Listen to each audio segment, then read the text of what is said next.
February 13th, 1945, 10 p.m. The citizens of Dresden are celebrating Carnival. The streets are filled with refugees fleeing the advancing Red Army. Children sleep in makeshift shelters. The city feels safe. It hasn't been bombed.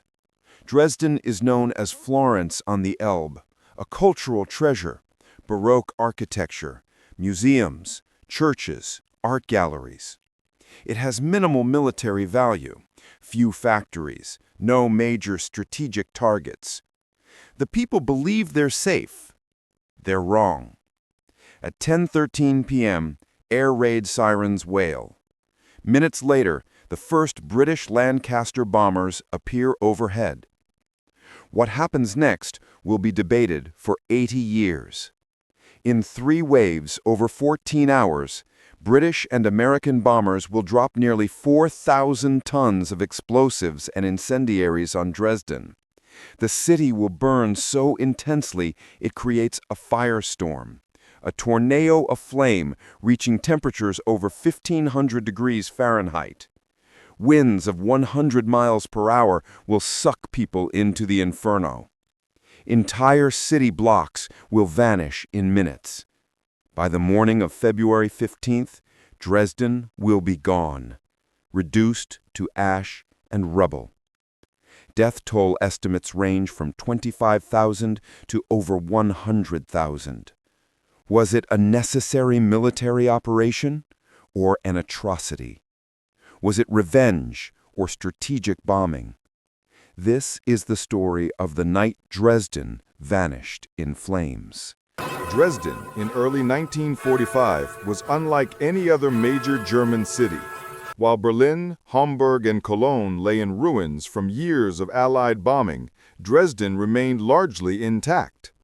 Why Dresden had been spared? Several factors had protected the city. Geographic location. Dresden sat deep in eastern Germany. British bombers launching from England were at the extreme edge of their range. It was a difficult target. Limited industrial value. Unlike the Ruhr Valley or Hamburg, Dresden wasn't a major industrial center. Yes, it had some factories, but nothing critical to the German war machine. Cultural significance. Dresden was one of Europe's most beautiful cities. The Frauenkirche, the Zwinger Palace, the Semper Opera, world-class art collections. Some speculated the Allies avoided it out of respect for its cultural heritage. They were mistaken. February 1945, a city of refugees. By February, Dresden's situation had changed dramatically. The Soviet Red Army was advancing from the east.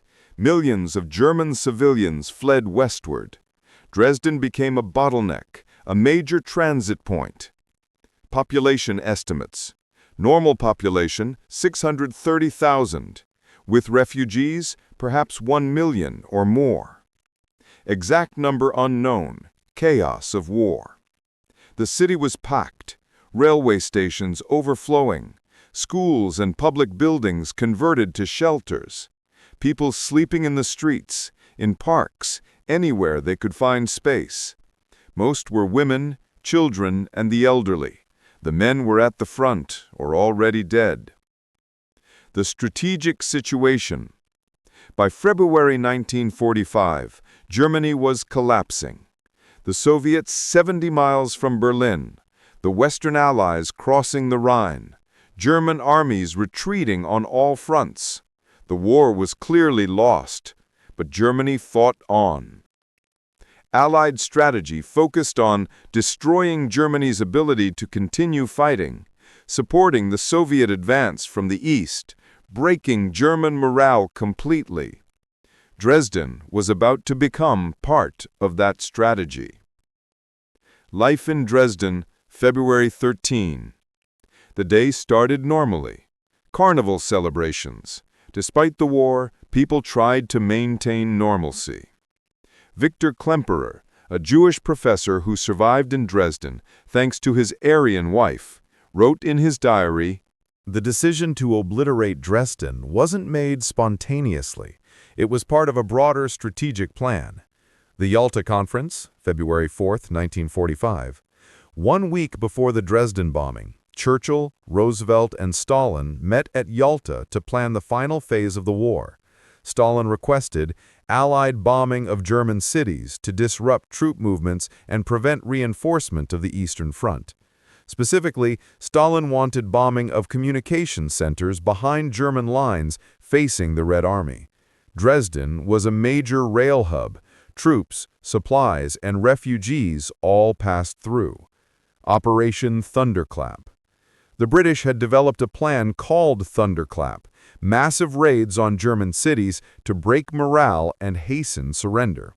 Dresden was on the target list. Air Chief Marshal Arthur Bomber Harris championed area bombing, attacking entire cities rather than specific military targets. His philosophy? The Nazis entered this war under the rather childish delusion that they were going to bomb everyone else, and nobody was going to bomb them. They sowed the wind, and now they are going to reap the whirlwind. Churchill's role. Winston Churchill had supported strategic bombing throughout the war. After the Blitz devastated British cities, he wanted revenge. He also believed breaking German morale would shorten the war and save Allied lives. On January 25, 1945, Churchill wrote to his military chiefs, "I ask you whether Berlin and no doubt other large cities in East Germany should not now be considered especially attractive targets." Dresden was added to the list. The military justification. The official reasons for bombing Dresden. 1. Communications hub, major railway junction. Bombing would disrupt German troop movements eastward. 2. Industrial targets, some factories producing military equipment, though not major centers. 3. Administrative center, regional government headquarters, military offices. 4. Supporting Soviet offensive, Stalin's request to interdict German reinforcements. The reality? Critics argue these justifications were weak. By February 1945, Germany's transportation was already crippled. The city center, the cultural heart, had no military value. Precision bombing of rail yards would have achieved military goals. The scale of the attack exceeded any military necessity. The bombing directive. February 13, 1945, the order was given. Target, Dresden. Method, area bombing with incendiaries. Goal, destroy the city center and create maximum disruption. 2 waves, RAF at night, USAF during the day. Bomber Command dispatched 796 aircraft. The apocalypse was about to begin. February 13, 1945, 10:13 p.m. Air raid sirens. Most Dresdeners weren't worried. False alarms had been common. The city had never been bombed. They were wrong. First wave, 10:13 p.m. 244 Lancaster bombers of RAF Bomber Command approached Dresden. Lead aircraft dropped flares, bright marker bombs illuminating the target. The aiming point, the city center, the cultural heart, not the railway stations or factories on the outskirts. 10:13 p.m., the first bombs fell. High explosives first. These shattered buildings, blew off roofs, broke windows. Then incendiaries, thousands of them, small firebombs containing thermite and petroleum jelly. They ignited everything: wood, cloth, paint, paper. Within minutes, hundreds of fires burned across the city center. The firestorm develops. A firestorm is a rare phenomenon. It requires perfect conditions. Concentrated incendiaries starting many fires simultaneously. Urban environment with combustible buildings. Weather conditions that allow extreme heating. Dresden had all three. The fires merged. Temperatures soared past 1,500 degrees Fahrenheit. The heat was so intense it created its own weather system, a fire tornado. Hot air rose rapidly, creating a vacuum at ground level. Cold air rushed in from all directions at hurricane speeds, up to 100 miles per hour.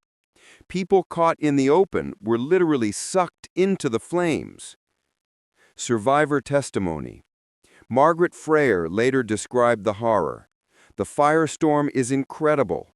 The air becomes like a solid wall of wind. You can't breathe. The oxygen is being sucked out of the air. People's hair catches fire. Their clothes ignite. The heat is unbearable. She saw people jump into water tanks to escape the heat. The water boiled. They died screaming. Victor Klempera wrote, "The sky was red. Ash fell like snow. The air was unbreathable. People ran in all directions, on fire, screaming." Second wave, 1:30 p.m. Just as survivors thought it was over, the second wave arrived. 529 more Lancaster bombers. They bombed for another hour. Rescue workers who'd rushed to help were killed. Survivors who'd emerged from shelters were caught in the open. The fires intensified. The shelters become ovens. Many sought refuge in basements and air raid shelters, but the firestorm created such heat that even underground shelters became death traps. The air superheated, people suffocated. Some shelters reached temperatures that cremated everyone inside. When rescuers opened some shelters days later, they found only ash and bone fragments. Morning of February 14th, the day raid. The survivors faced daylight. The city was unrecognizable. Then, at 12:12 p.m., the third wave arrived. 316 American B-17 bombers from the U.S. 8th Air Force. They bombed the rail yards and industrial areas, but many bombs fell on residential areas already devastated. The attack continued until 12:30 p.m. Total destruction. When the bombing finally ended, 1,600 acres of Dresden city center were obliterated. 90% of the historical center destroyed. 24,866 homes destroyed. 22 hospitals destroyed. The Frauenkirche collapsed. The Zwinger damaged. Nearly every landmark damaged or destroyed. And the bodies. Everywhere, bodies. So many they couldn't be buried. Authorities burned corpses on massive pyres in the streets for weeks. The death toll. This remains controversial. Nazi propaganda claimed 200,000 plus dead. Post-war East German authorities claimed 135,000. Modern historical consensus, 22,700 to 25,000 dead. Still one of the deadliest single bombing raids of the war. The bombing of Dresden immediately sparked controversy. Immediate reactions. German propaganda. Joseph Goebbels seized on Dresden as proof of Allied barbarism. He inflated casualty figures, called it terror bombing, claimed it was deliberate targeting of civilians. Nazi propaganda used Dresden to try to drive a wedge between the Western Allies and Soviets. Allied unease. Even within Britain, questions emerged. The Associated Press published a story describing the raid as deliberate terror bombing. Churchill himself, who'd approved the raid, began distancing himself. February 28, 1945, Churchill wrote a memo. "The destruction of Dresden remains a serious query against the conduct of Allied bombing. I feel the need for more precise concentration upon military objectives rather than on mere acts of terror and wanton destruction." This memo outraged Bomber Harris, who felt Churchill was scapegoating him. Post-war debate. Since 1945, Dresden has been debated endlessly. Arguments it was justified. Military target, rail junction, administrative center, supporting Soviet advance, interdicting German reinforcements, total war, Germany bombed London, Rotterdam, Coventry. shortened the war, breaking German morale. Legal, not prohibited by laws of war at the time. Arguments it was a war crime. Disproportionate, military value didn't justify the scale of destruction. Intentionally targeted civilians. Aiming point was city center, not rail yards. Culturally significant, destroying irreplaceable architecture. Late in the war, Germany was already defeated. Excessive, 3 waves over 14 hours was overkill. The moral question. Perhaps the most difficult question isn't legal, but moral. Should the Allies have done it, even if they legally could? Dresden became a symbol, not just of Allied bombing, but of the moral descent total war requires. Both sides committed atrocities. Both sides bombed civilians. Both sides justified it as necessary. Dresden shows that even the good guys in a war must do terrible things. The survivors. Those who survived carried trauma for life. Kurt Vonnegut, American POW in Dresden during the raid, later wrote Slaughterhouse 5 based on his experiences. Everything was gone but the cellars where 135,000 Hansels and Gretels had been baked like gingerbread men. Victor Klemperer, the Jewish professor, survived. He wrote, "I shall never forget the night of February 13th, 14th. It was the end of the world." Modern Dresden. Dresden was rebuilt. The East Germans reconstructed some historic buildings. After reunification, more restoration occurred. The Frauenkirche was rebuilt from rubble, completed in 2005. Today, Dresden is again beautiful, but it's a reconstruction, not the original. Every February 13th, ceremonies remember the victims, and the debate continues. So, was Churchill right to order the bombing of Dresden? There's no simple answer. The context matters. By February 1945, Germany had started total war. German cities were bombed because Germany bombed British cities first. Hundreds of thousands had died in German bombing, gas chambers, and battlefields. All Allied leaders believed they were fighting absolute evil. In that context, Dresden seemed justified. But context isn't absolution. Just because Germany committed atrocities doesn't mean the Allies were obligated to match them. The question, does fighting evil require becoming evil? Most historians conclude Dresden was legal by 1945 standards, but it was militarily unnecessary. The scale of destruction exceeded any strategic benefit. It was revenge. It was showing Stalin the West could be ruthless. It was breaking German morale. But none of those goals required obliterating the city center with incendiaries designed to create a firestorm. Churchill's legacy. Churchill remains one of history's great leaders. He saved Britain, helped defeat Hitler. But Dresden is a stain on his legacy. He approved the raid, then distanced himself when it became controversial. This doesn't make him evil, it makes him human. War forces impossible choices. Sometimes there are no good options, only less bad ones. The lesson of Dresden. Dresden teaches us something about total war. Once you accept that all means are justified to win, you lose something fundamental. The Allies fought to defeat tyranny. They succeeded. But in doing so, they bombed cities full of civilians. They incinerated thousands of innocents. That's the tragedy of total war.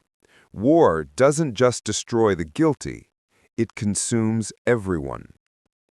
On the night of February 13, 1945, one of Europe's most beautiful cities vanished in flames.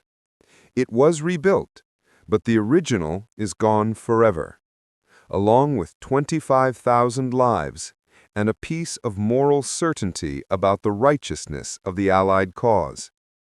Dresden doesn't make the Allies villains, but it proves they weren't perfect heroes either. Just humans trying to end a terrible war and willing to do terrible things to achieve it.